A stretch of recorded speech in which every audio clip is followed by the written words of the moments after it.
Значи се наоѓаме пред универзалната сала, значи култното место за културни и музички настани во градот Скопје, која што е изградена 1966 година и која што во изминатиот период, значи од 1966 до сега, ја посетиле повеќе од 7 милиони посетители.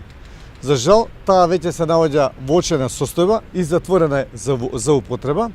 Поради тоа, градот Скопје изготви проект со кој што целосно ќе се сруши универзалната сала, ќе се направи нова универзална сала, практично тоа ќе биде конгресен центар, со оглед на тоа што ќе се задржи постојниот облик на оваа универзална сала, на куполата, меѓутоа ќе има доградено дополнителни простории, кај што ќе има простории кај што ќе може да се соберат по 200 луѓе, по 100 луѓе, за 30 и за 40 луѓе.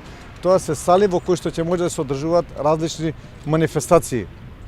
Покрај тоа, значи ќе има и подземно паркирање, со кој што ќе можат посетителите на универзалната сала да дојдат и да се паркираат долу. Со претходната влада беше донесен заклучок за финансирањето на универзалната сала, со оглед на тоа што капиталните инвестиции се уште под владата на Република Македонија, значи во овој степен на процес на децентрализација.